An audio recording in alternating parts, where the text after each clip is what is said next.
What's up, y'all?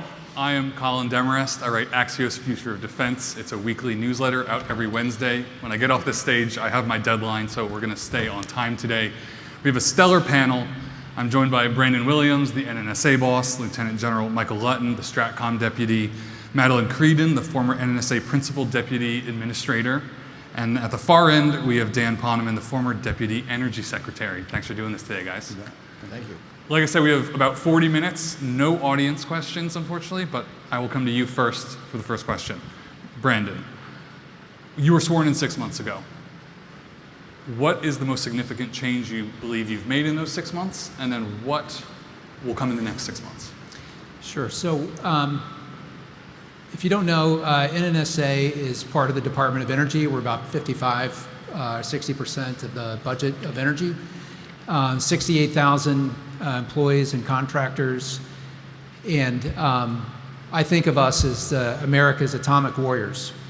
And our mission is to take atomic science and use that for the national security of the nation. 6 months ago, as you said, we got sworn in. Our message, my message, has been if you're not focused on deterrence, whatever it is that you're doing, you should probably be working at the post office. So mission number one for NNSA is deterrence. Number two is urgency. I think we all are aware of not only the day-to-day changing picture, but also the very swift rise of China and their nuclear weapons program, and that is a direct challenge to the deterrent capabilities of the United States. So we have a tremendous sense of urgency.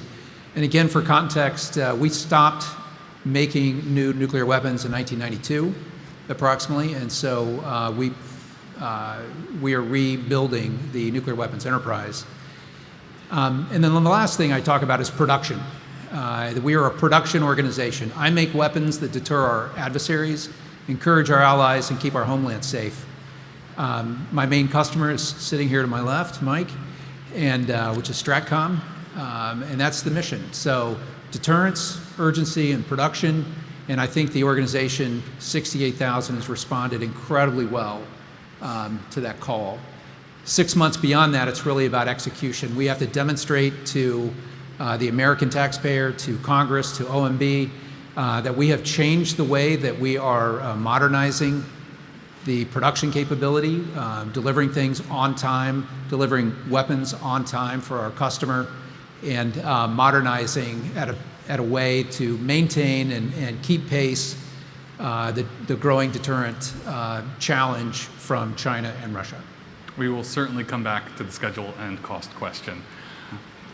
General Lutton, new leadership came to STRATCOM a few months ago with Admiral Carell.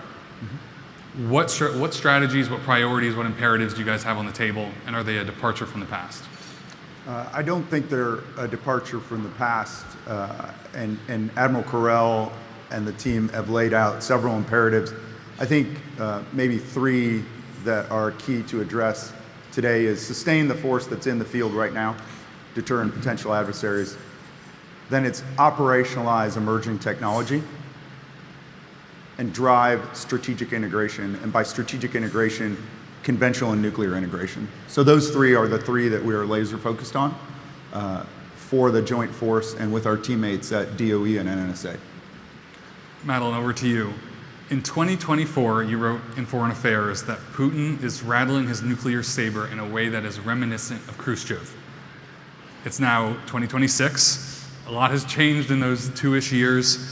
Do you think the situation has improved, worsened, or changed altogether?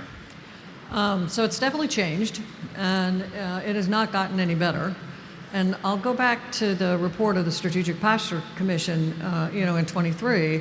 And one of the things we talked about in all of our recommendations was the notion that if Russia and China continued on their current path, and in the period of time from October of 23 when we put that report out, not only have they both continued on the path that we had identified then and that had been identified in that article, they're going faster and they're doing more.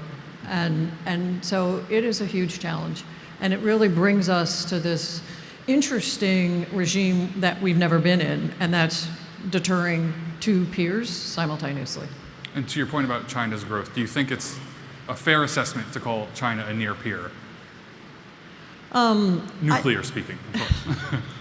Yeah, so I mean, they are on the path to being a peer certainly on the nuclear front, and they continue down that path. From an economic perspective, they're close to being a peer. They have the second largest economy. So I think when we, particularly when you look down the road into the future, the next 10 years, the expectation is they will be a peer. So I think you have to think about them as a peer now to plan. Dan, from your time at DOE to now, how has the security landscape changed, and maybe what exists or who exists now that didn't before that you're keeping an eye on? Well, when I swore in was 2009. And so the one-word answer to your question is radically. Recall there was a lot of conversation in 2009 about reducing the utility of and need for nuclear weapons. There was quite a robust discussion inside the administration that led up to President Obama's Prague speech, which was an aspirational speech, if I may say. Even then, and I'll point this out as a through line, which I think Madelyn could attest to, within a few months, as we were struggling to issue what became the 2010 Nuclear Posture Review, I don't want to say cooler heads prevailed, but there was a realization that the strategic deterrent of the United States needed to remain robust. We needed to maintain a triad and so forth. However, recall there was a brief moment at which Medvedev was the president of Russia. They set up a bilateral commission with 13 working groups. I had the honor, if you will, of co-chairing the U.S.-Russian Nuclear Energy and Nuclear Security Working Group. It's hard to believe. I escorted the head of Rosatom to Oak Ridge National Laboratory to show our facilities. I went to Zheleznogorsk to shut down the last plutonium production reactor. Radically different. 2014, invasion of Crimea, major sea change. And ever since then, it's gotten worse. So I would say that race ahead to the Ukrainian invasion, we now face a far more dangerous situation. You have Iran in the situation we still know represents a threat. North Korea unleashed. The message from Ukraine and Libya and Iraq is don't give up your nuclear weapons option. The whole non-proliferation, I think, treaty regime is at risk. And as Madelyn said, China has got up to 500, maybe 600 nuclear weapons. Now they're going to hit 1,000 by 2030, 1,500 by 2035. This three-polar world is a dangerous one. And now we don't have just the triad of the good old days, but we have like a triad of triads because you got the nuclear triad, but then you got the space and cyber leg of that stool, and then you have advanced conventional. So this is I would say, the most dangerous moment that we have faced collectively since the Cuban Missile Crisis. And before I open up this conversation, I want to come back to you, General Lutton. Joint Chiefs Chairman General Dan Kane this morning at the Pentagon said STRATCOM bombers recently dropped dozens of 2,000-pound penetrating weapons on deeply buried missile launchers in Iran. What are the chances you can give me some color on that? 0. Like a number less than 0. Yeah, so just, I'm sure, Department of War, Public Affairs. I didn't get a question in there. I figured it was worth a shot here. I want to come back to you, Dan, Madelyn, maybe, about this new world we're in. We're sitting here a month after the formal expiry of New START. I wonder how you guys are thinking through that new world, what that means for each country's arsenals, and then there's also the China factor, too, to consider with trilateral. So walk me through how you guys are thinking through that. Go ahead. Please. So I'll start by one thing. So first, the hope is we don't get into major arms races in the same way that we did back in the Cold War. I mean, you look back in the Cold War, and the number of nuclear weapons that existed between Russia or the Soviet Union then and the U.S. was, on the order of 60, 70,000. I mean, that's a world you never want to go back to. And so for me, it's much more about how do we think about our capabilities, our flexibilities, our goals. And part of our goals is really ultimately deterrence. And what is it that we need to hold others at risk to make sure that we also have a strong conventional force so that that war never starts to begin with, so it never goes nuclear. And on the nuclear side, it really gets back to the capabilities at NNSA to produce, to have flexibility, to be able to tailor that deterrent to the adversaries, understand our adversaries better, and have not a lot, but enough to do whatever it is that the president desires to do, and to make sure that we can hold at risk our adversaries. Dan, your thoughts? Yeah. I would just add, of course, I agree with Madelyn. We are in a situation when we had, as she said, 70,000 nuclear weapons pointing at each other.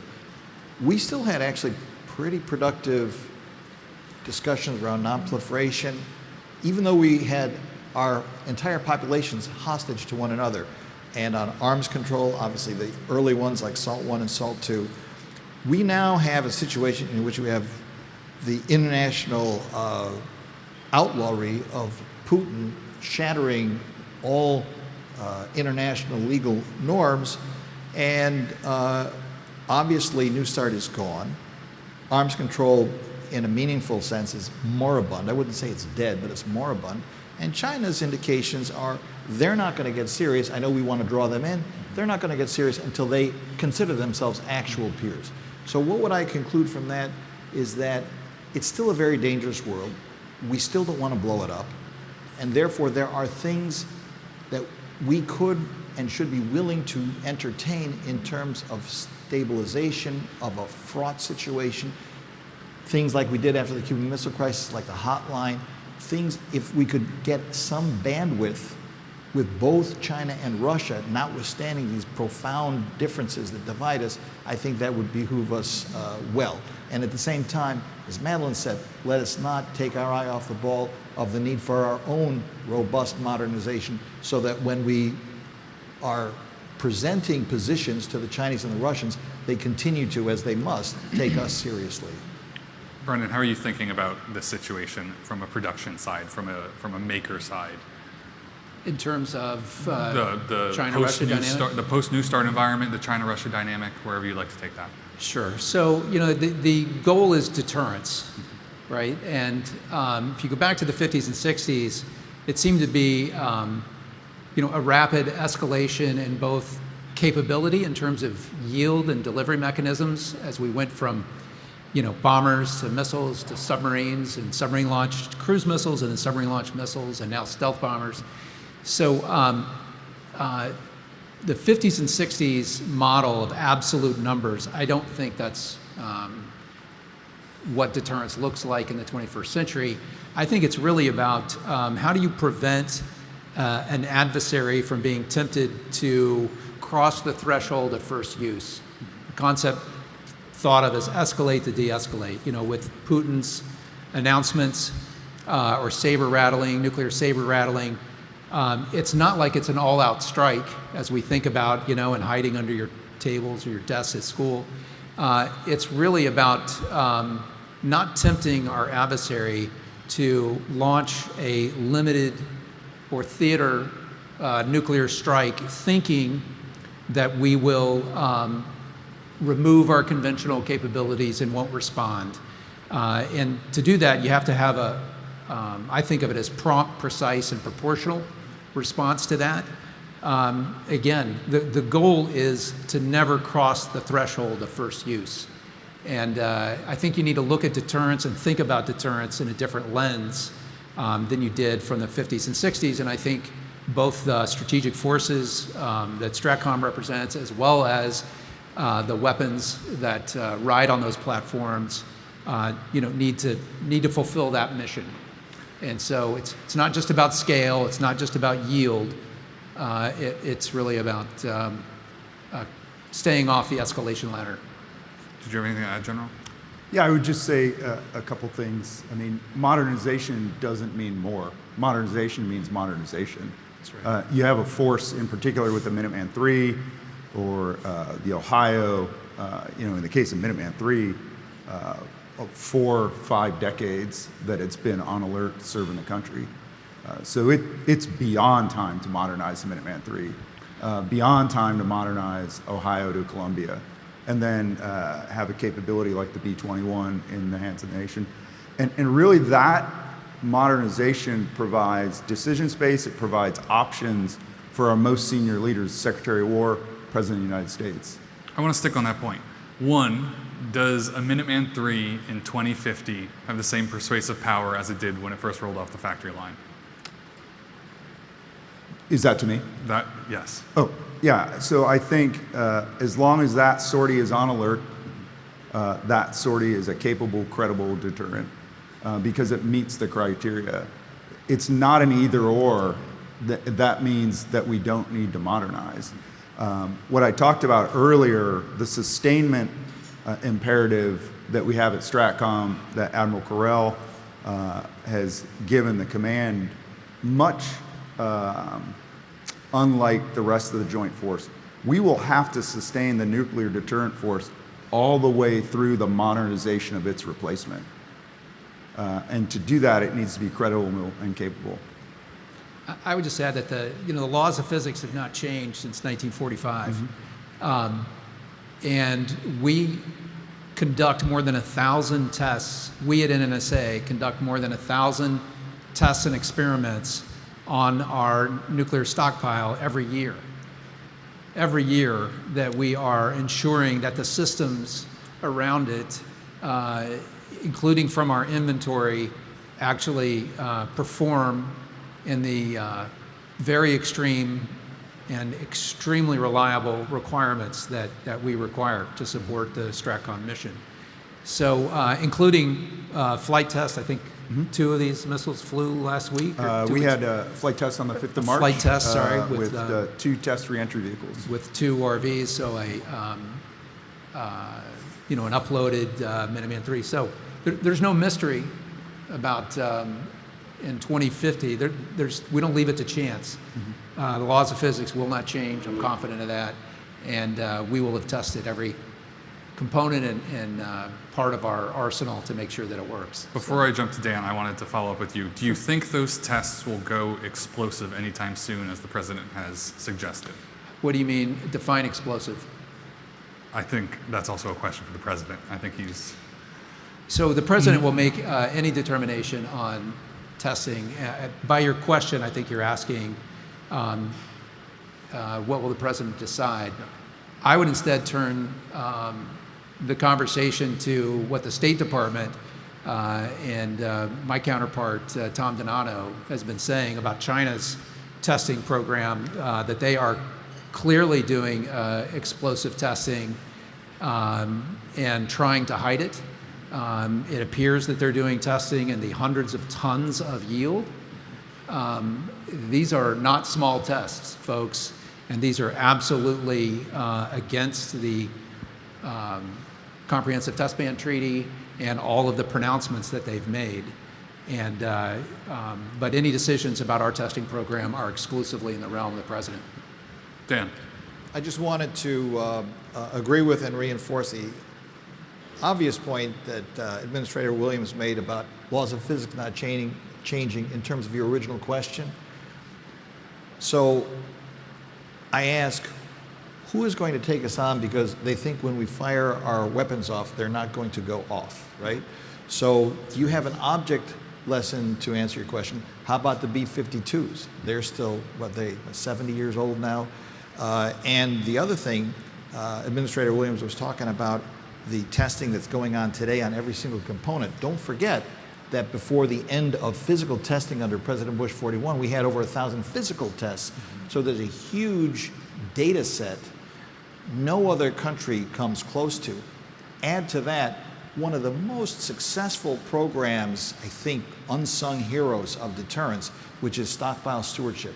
The use of advanced computers to do very sophisticated modeling. And I am not a scientist, but I spent a lot of time with lab directors. And without getting into anything one can't get into, they have learned a lot and find that a very useful tool when they have to join in with Administrator Williams and go to the White House and every year make sure that they can attest to the White House that our deterrent is safe, secure, and effective. I want to stay on this point about advanced computing and maybe pivot it a little to AI, right? I'm curious how some of America's most sensitive operators, users, builders, thinkers, et cetera, are thinking through this AI question. General Cotton, a few months ago, or maybe more than a year ago, mentioned he sees AI enhancing NC3, but still wants someone in that loop. I'm curious what you think about those remarks as well, if you want to go down the line. Sure. So the president has announced the Genesis mission, which is all of government approach to artificial intelligence, and that is housed inside of the Department of Energy. I co-lead that with my counterpart, the Undersecretary of Science, Dario Gil, and he is the science labs version of that, and I am the weapons labs version of that. In our portfolio, I've got Los Alamos, Lawrence Livermore, and Sandia. We also have 4 of the 10 most powerful supercomputers in the world to do the kinds of analysis and stewardship analysis that Secretary Poneman referred to. And so I would just say that we're taking the lead on that, and really revolves around this exquisite physics data that the United States uniquely has. It's a tremendous strategic asset, an asymmetrical advantage over all of our adversaries. And in a similar way, the unique and bespoke data sets that the Office of Science had is going to unleash tremendous innovation for our economy, for science, for medicine, for amazing things. And so the fact that this is housed in the Department of Energy and hopefully working with the Department of War and the IC community and others, to help lead that all of government approach. So that's what's happening at AI from a DOE General, perspective. your thoughts? Yeah, I think that really gets right at the heart of what we're doing with operationalizing emerging technology, and that can run the spectrum of additive manufacturing all the way to artificial intelligence, and deliberately, responsibly integrating those technologies in there. Inherently in the military, our culture is built on trust, so it's understanding what that emerging technology is, understanding where the application makes sense, and then building trust across the joint force for applying that technology. Is there an active conversation at STRATCOM, at the leadership level or whatever level, about using AI or autonomy or automation for nuclear command and control? Not that I would be able to talk about right now. Open the pod bay doors, Hal. Yeah. I'm just kidding. Madelyn, on you. Have you not seen 2001 Space Odyssey? Oh my gosh. So I want to go back a little bit to the Stockpile Stewardship Program. And when that program was set up in the early 90s, part of it was experimental capabilities, very robust capabilities, but the other part was computational capabilities to be able to simulate and model the functioning of a nuclear weapon. And at the time, the Department of Energy, because it even predated NNSA, the Department of Energy really was one of the leaders in terms of advancing computational capabilities. And the department, again, has learned a tremendous amount to allow, as Dan mentioned, the annual certification that the 2 secretaries, the Secretary of Energy and the Secretary of War, do every year to the President, that the stockpile is safe, secure, and reliable. But there are a lot of sort of no-kidding capabilities that, with more computational capabilities with AI, that are really fertile ground for learning. And part of it, as the administrator mentioned, the U.S. has over 1,000 nuclear weapons tests, lots and lots and lots of data, more than any of our competitors, a little more than Russia, and lots more data than China.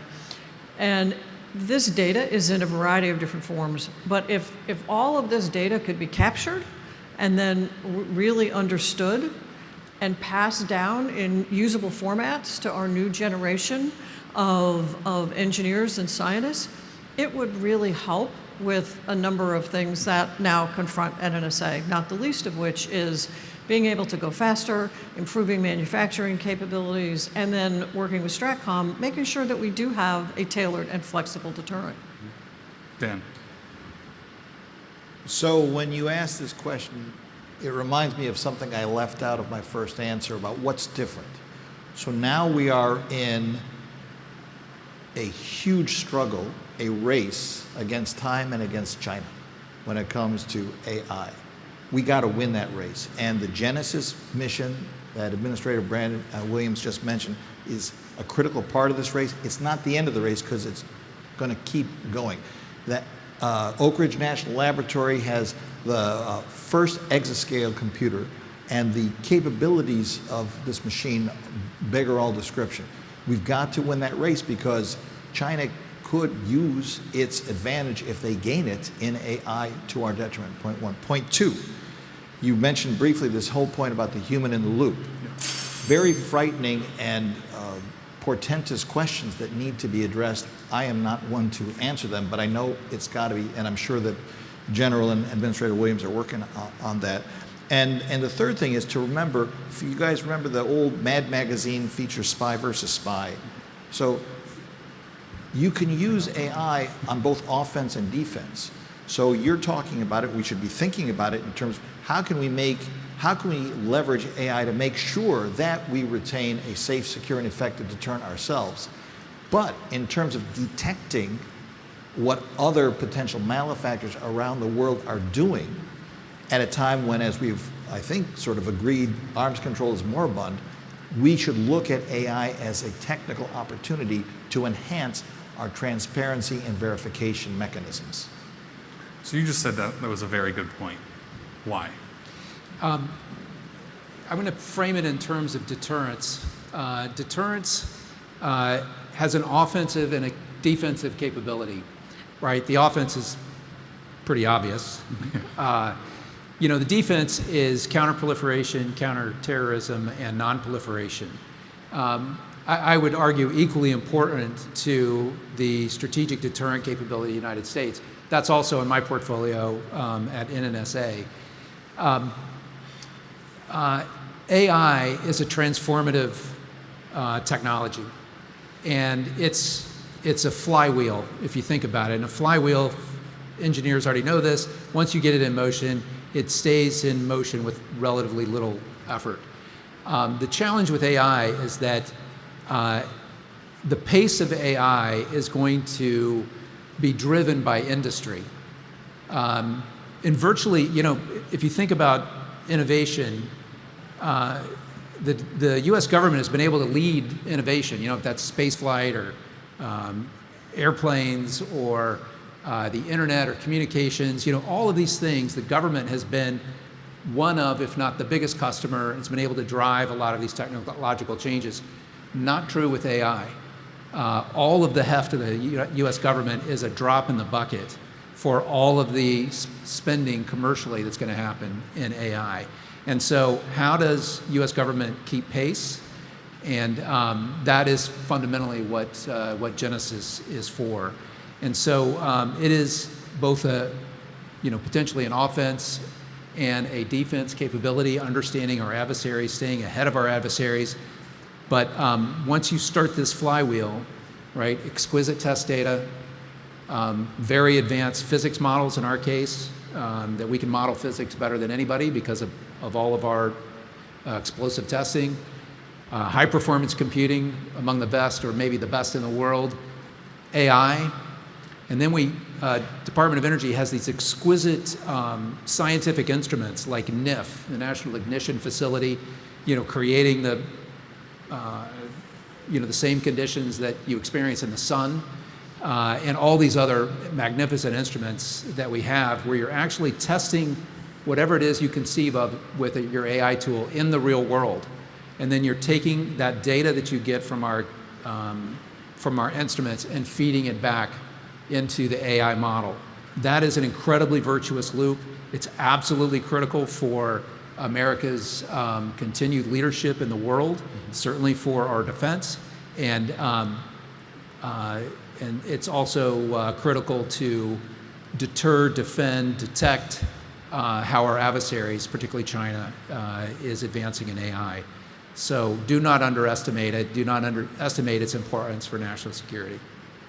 Just underscore from a military perspective, I mean, you have both the nature of war and the character of war, right? Where the nature of war is immutable, your character of war is going to evolve over time with the technology that is available. We're a responsible nation. We're going to integrate that capability, whatever that emerging technology is, in a responsible, deliberate manner. Brendan, I want to come back to you to kind of get in maybe the programmatic weeds here. This is a very hefty modernization moment, all legs of the triad. Plainly, do you think NNSA can meet the moment? The agency has had issues in the past with timelines and spending and just deadlines in general. How do you meet this moment?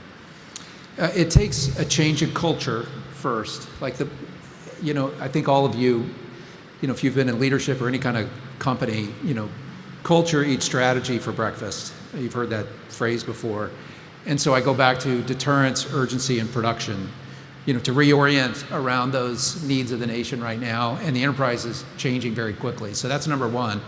Number two, you have to operationalize that. And that really, from a federal government operation standpoint, that is execution through contracts and incentives. Of the 68,000 employees and contractors in my organization, I have less than 2,000 federal workers. 66,000 are M&O contractors, many of them with the FFRDC model at the labs, plants, and sites. And so how you effectuate change is by contracts and incentives. I'm very fortunate that my deputy administrator is Vice Admiral Scott Papano, I would argue, among, if not the top procurement contracting officer in the entire United States government. And he is moving out at pace to change how we do business, looking for commercial opportunities to lower the cost. It's about risk acceptance versus risk avoidance. And I'm just going to close, if I may take another minute. The story I keep telling at NNSA is that imagine going to an NFL game, and the purpose of the game is that the refs never make a bad call. All right? So after every play, the refs meet in the middle, they watch 20 replays. Any one of them can throw a flag and can stop the game. And they take as much deliberative time as necessary to make sure they never get a call wrong, forgetting that there's two teams on the field and fans in the stands and on TV. That's a little bit how where we've gotten to with NNSA, is that we've allowed all of this regulation and bureaucracy so that we never, ever, ever come close to making a mistake to really slow our ability to respond. We do dangerous things at NNSA, and we have an incredibly high duty to the nation and to the communities that we serve in, to the people that work in our enterprise, to make sure that they're safe, and we hold that very seriously. I spent 500 days at sea on one of those, and I come from Rickover's Navy, so there is nothing cavalier about safety on a Trident submarine, I can assure you. But we have to have an enterprise that can respond at pace, and we're changing it. Go ahead.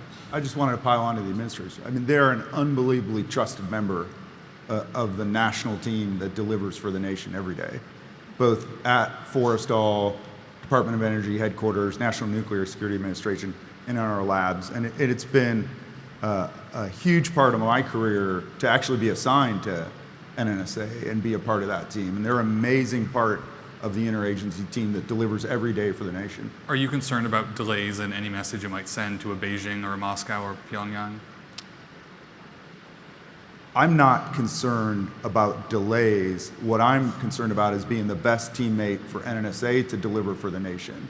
And how we on our team at USSTRATCOM are focused on doing that, and the partnership that is going to be very clear to any apparent adversary that's looking. The two of us have a no-fail mission for the nation, period. Like, no fail. You only get 5 minutes to not meet your deterrent capability, right? You don't get 18 months to go fix deterrence. You get 5 minutes. If your adversary believes that this is the opportune time, you will have lost. And that is a no-fail mission. It has kept the peace for 80 years, and we intend to keep the peace for another 80 years. Dan. Yeah, just very quickly to reinforce the point. When I first became Deputy Secretary of Energy, I heard a lot of concern about red tape. Red tape, it's a common concern for many, many decades. And I actually asked all of the safety regulations in the Department of Energy to be brought into my conference room. You could not see across the room. Anytime an incident had occurred, somebody would write a new regulation. And the point that Brandon made is really very important. The nuclear Navy is incredibly safe and has been for generations by having a vigilant, disciplined attitude around safety. Somehow, I'm not saying it's universal, but there's been a view that has gained currency that more words in regulations equals more safety. It is not true.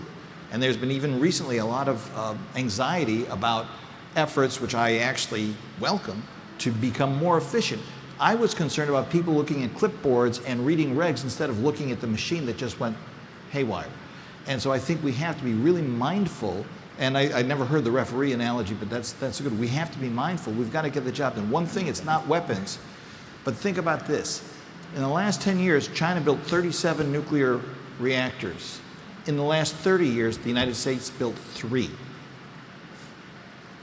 So we have to, if we have to do things that are at scale and at speed, we have to think about new ways to do business. You know, CF looked back at that question about AI, and maybe AI can help us be more efficient in becoming and remaining safe. Brennan, I'm going to come back to you again. And that sounds like a refrain at this point, but very selfishly, I want to zoom in on South Carolina. At one point, there was a special investigation into the plutonium pit production odyssey, or whatever noun you want to use. I'm curious what the status of that investigation is and any findings from it. And then South Carolina also broke the record on tritium extractions, 13 and 9 months. I think that was last month, or at the start of the year. What should the world take from that operation? Colin, it's been great being here with you today. Thank you. We're moving out on meeting our plutonium pit production first at Los Alamos. We're going to deliver 100 plutonium pits by the end of 2028. We are required by Congress to deliver 30 pits per year from Los Alamos. We're going to deliver, we're ramping to deliver 60 pits per year from Los Alamos. And so we are well on that path, and we're committed to the 2 sites, the Savannah River site as well. You mentioned the tritium mission, which is at Savannah River. You know, tritium is a heavy hydrogen. It's a critical component to our nuclear weapons stockpile. Tritium has a half-life, I forget, it's like 15 years or something like that, but it's got a relatively short half-life, so you have to replace it as a component in our weapons from time to time. And because of that, we almost never stopped making tritium. And so when you go into the tritium line at Savannah River, it's fantastic. It's incredibly well organized. It is incredibly well executed. They have never missed a shipment ever, which is an extraordinary statement. So that's an evidence of what NNSA is and can do once we are at, back up into a full production organization. But the tritium mission more or less never stopped, and we're executing on that extremely well. Dan. 10 seconds, because I know we're running out of time. To Brandon's point about tritium, we don't get to make tritium if we don't have unobligated, legal phrase, enriched uranium. And during our years of complacency, we allowed that capability to disappear. There's a small company, I used to run it, that now is beginning to make that stuff again. And kudos to those, it's a bipartisan support to get U.S. domestic enrichment capability up and running again. Madelyn. So I just want to make one quick point in closing. The modernization train got off to a very slow start for any number of reasons, but it's finally rolling. 2 life extensions have been completed, but the tritium example is a really good example, and that example is once we get once the NNSA is functioning, once the services are back getting the various delivery systems functioning, don't stop. Right. Because that's what we did as a nation. We stopped. And it's taken forever to relearn all these capabilities. So don't stop. Hear, hear. So we have 10 seconds left. So last question goes to you two. What's the most important service in deterrence? Is it your Air Force or your Navy? Let's just start from left to right. It's the Joint Force. It's the Joint Force. Yeah. Yeah, I'm all in on submarines. We got a submarine mafia leading the nation right now. You know, the head of STRATCOM, sorry, Mike. That's all right. Scott and I at NNSA. My friend Rob Goucher's taken over submarine construction. Daryl Cottle's the CNO, another submarine. We're all kind of the same vintage. So I'm biased, but I'm sure I'll get pummeled when I get back behind the curtain. We can sort it out backstage. Yeah. Thank you guys today for your insights, and thank you you guys for hanging out with us. Yes, sir. Colin, thanks.